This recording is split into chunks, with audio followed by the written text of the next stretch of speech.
नमस्कार, super team समाचार में आप सभी का स्वागत है। पेश है आज की खास खबरें। मीरा भाईंदर के काशीगांव मसाचा पाड़ा के 7 एकड़ इलाके में शिवसेना के समर्थकों को टारगेट करके बीजेपी के समर्थकों ने मीरा भाईंदर महानगर पालिका से शिकायत करके उनके घरों को चुन चुन कर जमीनों ध्वस्त कर दिया गया। तो इन्हीं सब सवालों का जवाब जानने हमारे संवाददाता जब शिवसेना के उप शहर प्रमुख राममोहन शर्मा के पास पहुंचे तो उन्होंने क्या जवाब दिए, आइए नजर डालते हैं हमारे संवाददाता महेंद्र कुमार गुप्ता और इब्राहिम शेख की इस खास खबर पर। दोस्तों, मैं इब्राहिम आप सभी का सुप्रीम टीम समाचार में स्वागत करता हूं। आज हमारे बीच में राममोहन शर्मा जी हैं। ये भी शिवसेना के उप शहर प्रमुख हैं ये, और उत्तर भारतीयों के लिए भी इन्होंने क्या क्या किया है और क्या क्या कर रहे हैं, आइए हम इनसे भी जानते हैं। तो शिंदेवाड़ी के बारे में जो है आपने दबंग खबरों को भी न्यूज़ दिया था और ऑन रिकॉर्ड मीरा भाईंदर को भी बताया था, तो अभी तक क्या उस पर कार्रवाई हुई है? आपके चैनल के जो आप सभी जो यहाँ पे हमारा मुलाकात लेने के लिए आए, इसलिए मैं आपका तहे दिल से अभिनंदन करता हूँ और स्वागत करता हूँ। शिंदेवाड़ी के बारे में मैं ये कहना चाहूँगा कि शिंदेवाड़ी जो है इस समय की भारतीय जनता पार्टी की नगर सेविका और वर्तमान महापौर का पति के नाम से वो शिंदेवाड़ी है, और मुंबई महानगर पालिका अधिनियम के तहत यदि पति पत्नी और पुत्री के नाम से यदि उनका संपत्ति हो और वो अवैध हो तो उनका नगर सेवक पद निरस्त होता है। ये कायदे में तरदूद। मैं सबूत के सिवा आज तक मैं बोलता नहीं हूँ। जिन नगर सेवकों का आपने इंटरव्यू लिया है और मैंने देखा, उनका जन्म से ही झूठ बोलने का आदत है और झूठ बोल बोल के ही वो नगर सेवक बन करके आए हैं आज तक के। तो जो अनिल भोसले ने कहा कि वो शिंदेवाड़ी को परमिशन है, एक नगर सेवक को शर्म आनी चाहिए कि जब तक पूरी जानकारी नहीं हो तो चैनलों को झूठा क्यों बोले। तो कि इस वार्ड को मोदी जी और योगी जी के नाम पे झूठ बोल करके चुन करके आ रहे, ठीक है, लेकिन इस तरह से झूठ बोलने का धंधा अब तो कम से कम बंद करे। और रहा सवाल जिस बांधकाम के ऊपर मेरा तकरार है, तो मैं बिना सबूत के बोलता नहीं। तो मुझे यदि झुठलाने की जब काम करेगा कोई नगर सेवक हो या महापौर हो, तो मैं उनको कतई बख्शूंगा नहीं। मैं सबूत के साथ बोलता हूँ। ये आदिवासी की ज़मीन में ये किसका खरीदी है? आप पढ़ो जरा इसको। आपके चैनल के माध्यम में कौन है? प्रताप बलिराम शिंदे कौन है? नगर सेवक के पति हैं। ज्योत्सना जालिंदर हसनाले उर्फ पूजा प्रताप शिंदे। और इसमें मैं भी साक्षीदार हूँ भाई। ये मेरा नाम देखो, राममोहन शर्मा। ये एग्रीमेंट है हरी पागेरा से। और अनिल भोसले जो बोलते हैं, काय को झूठ बोल करके उनका वकीली करने को जाते हैं।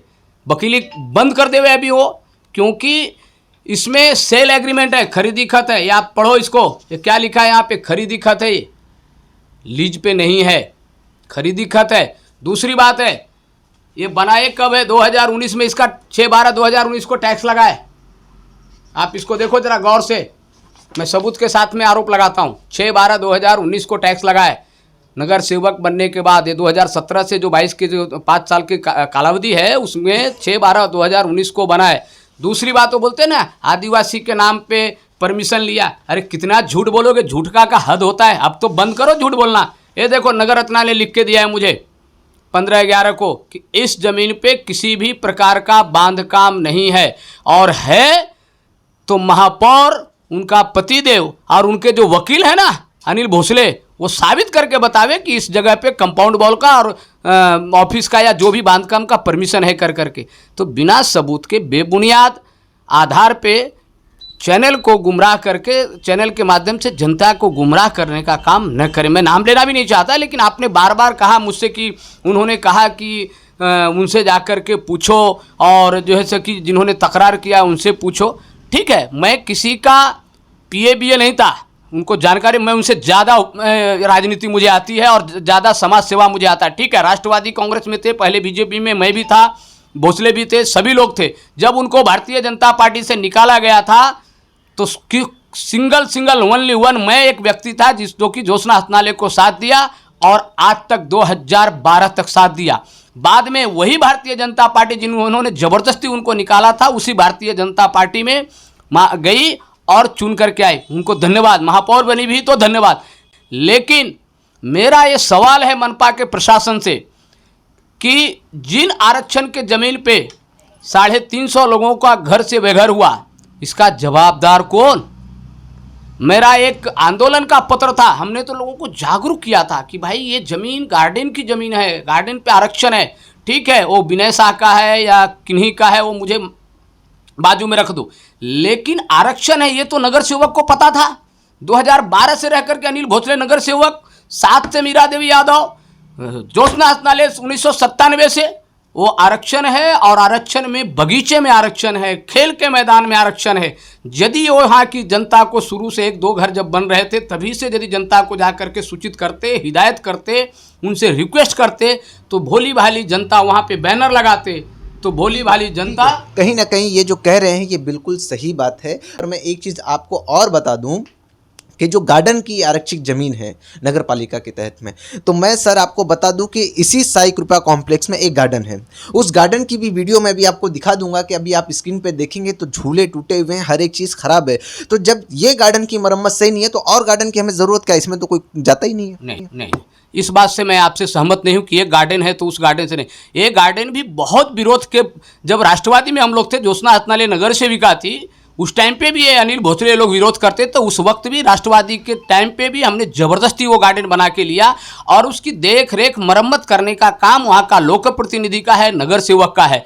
तो सैया भय कोतवाल तो डर काहे का, ये नगर सेवक लोग ही यहाँ के भ्रष्ट हैं। उनको दिखता नहीं क्या? एक नगर सेविका का कार्यालय उसी के बगल में है, दूसरा नगर सेवक का कार्यालय बगल में, ये अनिल भोसले और मीरा देवी का कार्यालय साई कृपा कॉम्प्लेक्स के गेट से कितना दूर है, गार्डन से कितना दूर है। इसका मतलब गार्डन में दुरुस्ती नहीं होता है, झूले टूटे हैं इसलिए दूसरा गार्डन है। आपको बता दूं, आप चले जाइए जरा मंगल नगर पिनाकोलो से आगे देखिए कितने गार्डन है। 15 नंबर बस स्टॉप से जाकर के देखिए कि 146 में कितने बड़े बड़े सुंदर सुंदर गार्डन है। यदि वो गार्डन, उनको शर्म आनी चाहिए, नगर सेवकों को, महापौर को भी शर्म आनी चाहिए कि सरनाइक साहब का काम किया, हमारा शाखा प्रमुख महेश शिंदे का आंदोलन किया हुआ गार्डन बना, उसका फीता काटने के लिए लादी पे नाम पहली बार लगा, फीता काटने के लिए गए थे तो महेश शिंदे ने रोका था। और यहाँ वहाँ फीता काटने के लिए अपना नाम लगाने के लिए आते। और यहाँ 100 मीटर की दूरी पे यदि गार्डन का जमीन है, खेल का मैदान है, तो वहाँ पे गार्डन नहीं बनता है। मैं तो उस विषय पे, मैं तो, हम शिवसेना लगा है और गार्डन बना के ही रहेंगे हम सभी लोग। लेकिन बता देता हूँ कि ये जो 350 लोगों का जो घर टूटा है उसका गुनाहगार सबसे ज़्यादा, यदि कोई गुनाहगार है वहाँ पे, तो वहाँ के नगर सेवक हैं और महानगर पालिका के प्रशासन में आ गए वार्ड ऑफिसर चंद्रकांत बोरसे, स्वप्निल सावंत और तत्कालीन उस समय के अभी रिटायर हो गए विभाग प्रमुख दादा साहब खेत्रे, ये तीनों दोषी हैं। माननीय आपके चैनल के माध्यम से आदरणीय ढोले साहब से गुजारिश करूंगा, और हमारे मारुति गायकवाड़ साहब है उपायुक्त, जिनके हाथ में मुख्यालय है, मनपा मुख्यालय, इनकी चौकसी करें। और उसके साथ साथ जो नगर सेवक हैं और जो कुछ छुट भैया पत्रकार हैं, कुछ पार्टी के लोग भी हैं, जिन लोगों ने पैसे लेकर के आरक्षण की ज़मीन पे घर बन रहे थे, गरीबों का नज़रअंदाज किया, उनके ऊपर कार्रवाई होनी चाहिए। यदि ये नगर सेवक और प्रशासन यदि शुरुआती दौर में ही वहाँ पे घर बनने से रोक दिया होता तो आज 6-6 लाख, 5-5 लाख, 4-4 लाख जो भी कोई भूमाफिया ने घर बनाया वो उनके चंगुल में लोग नहीं फंसते थे। आज इसका यदि कोई जवाबदार है तो उसका सबसे बड़ा जवाबदार यहाँ के भारतीय जनता पार्टी के 4 नगर सेवक और एक मनोनीत नगर सेवक, 5 के 5 है। अच्छा, मैं एक और आपसे जानना चाहता हूँ कि अभी आपने एक बार ऑन रिकॉर्ड पे ये चीज़ को कहा था कि आपके लेटरबाजी पे कुछ लोगों ने आरोप लगाया कि आपने लेटरबाजी की थी कि फिर वहाँ का जो घर टूट गया है। तो आप फिर उसके बाद आपने फिर एक और भी बात कही कि आपने शिंदेवाड़ी पे भी लेटरबाजी की, वो अभी तक नहीं टूटा। तो ये चीज़ पे आप क्या कहेंगे? बहुत अच्छा सवाल किया आपने। हमने आंदोलन जब किया था आरक्षण को लेकर करके तो ग्रीन विलेज नाके पे माइक लगा के लोगों से हस्ताक्षर अभियान किया था। करीब 4 से 5 हज़ार लोगों ने हस्ताक्षर में हम लोगों को सिग्नेचर करके दिया। हमने लोगों को आगाह किया कि इस आरक्षण की ज़मीन पे गोर गरीब जनता घर न बनाए।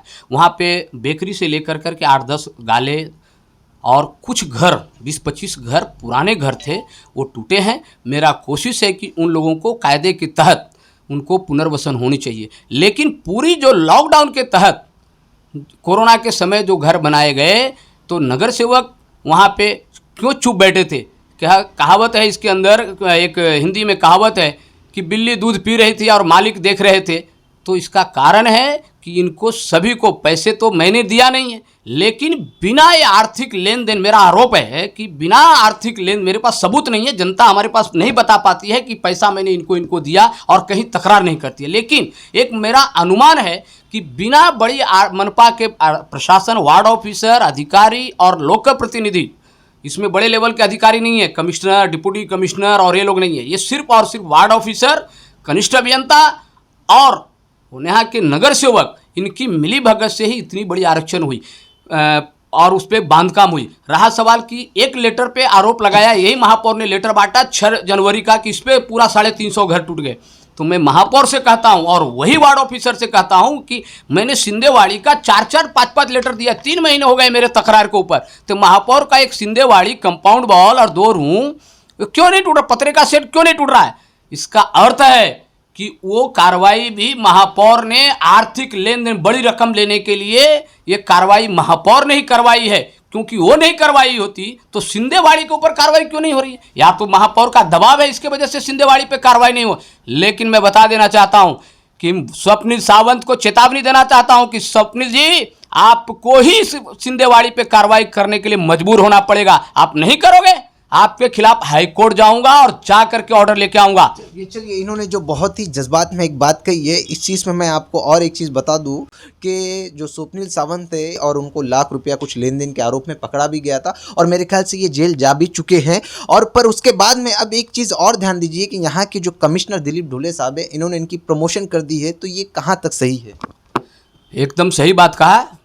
मैं ढोले साहब से निवेदन भी दिया हूं और देने वाला हूं कि ऐसे भ्रष्टाचारी को आप प्रमोशन न दें। वहां पे सुदाम गोडसे बैठे हुए हैं, चंद्रकांत दोंदे हैं, लेकिन चंद्रकांत दोंदे भी लाच लुचपत विभाग द्वारा पकड़े गए हैं, लेकिन सुदाम गोडसे पे अभी किसी प्रकार का भ्रष्टाचार का आरोप नहीं है। उन्हें प्रमोशन दें।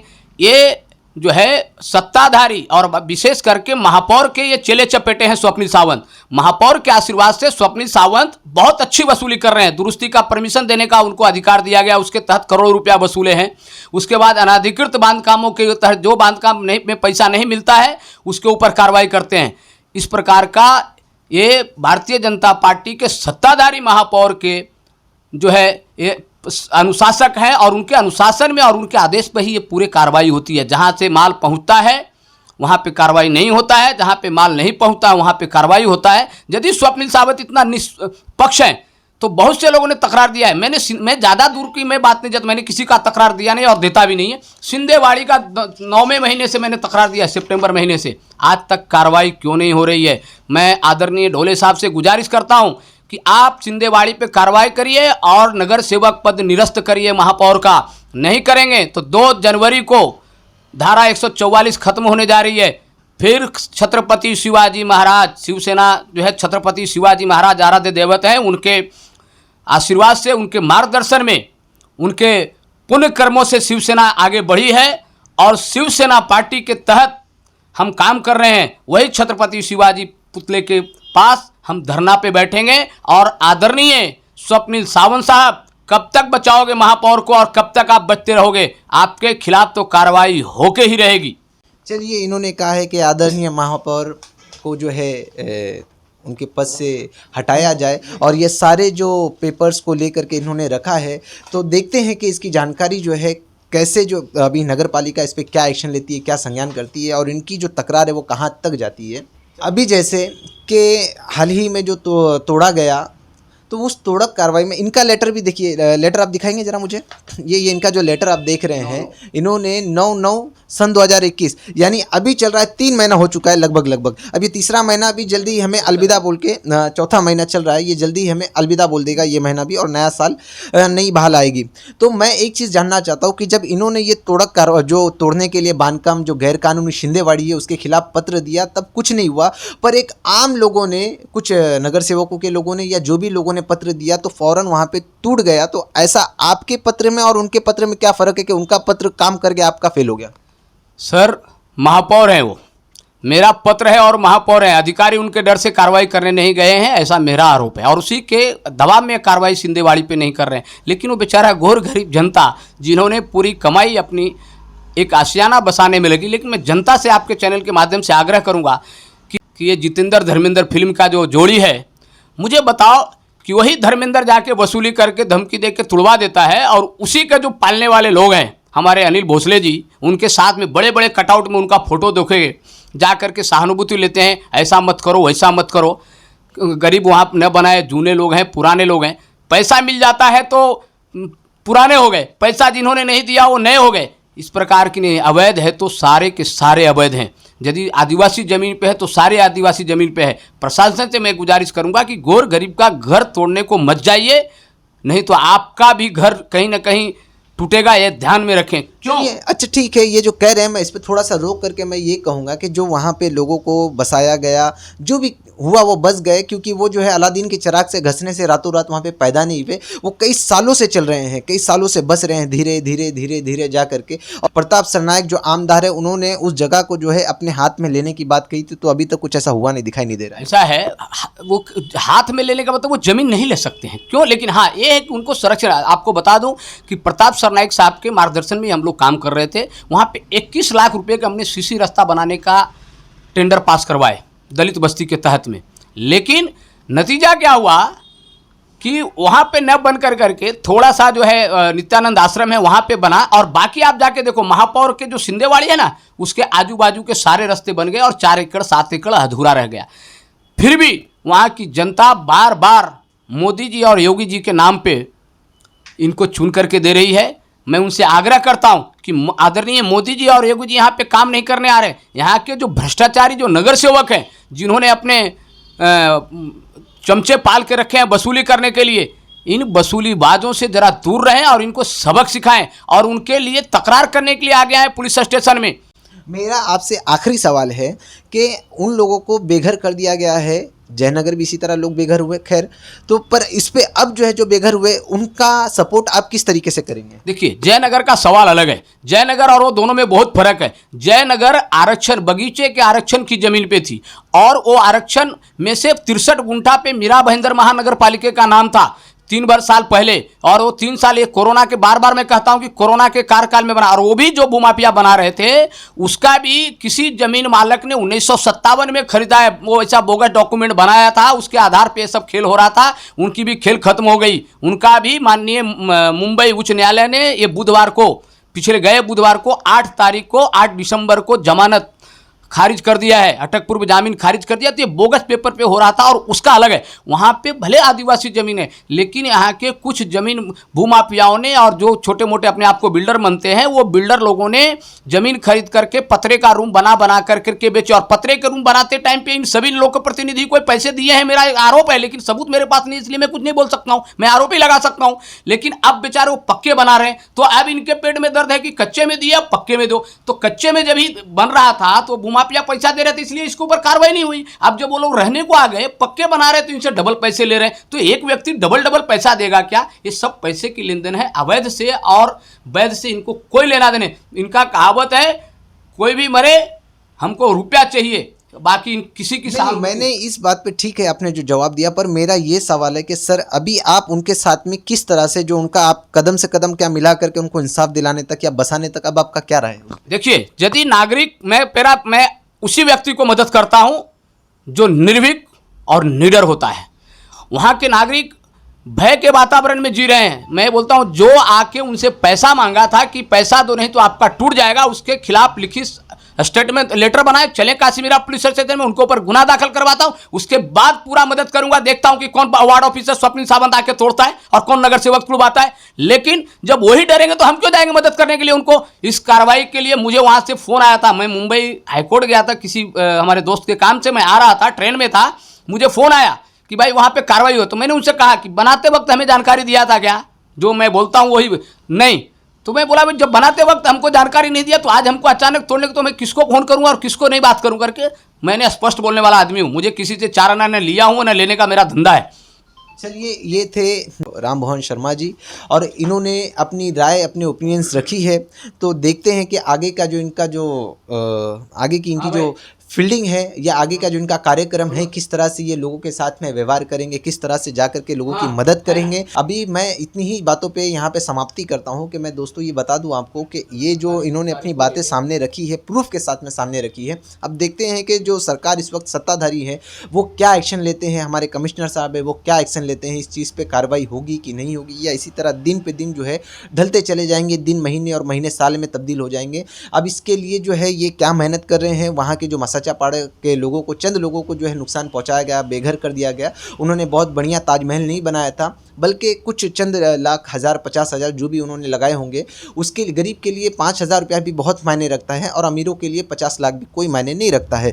पर दोस्तों अब जो चीज़ें हैं आगे निकल के आएगी वो हम देखेंगे। इसी के साथ में मैं सुप्रीम टीम समाचार में महेंद्र कुमार गुप्ता के साथ में इब्राहिम, जय हिंद, जय महाराष्ट्र।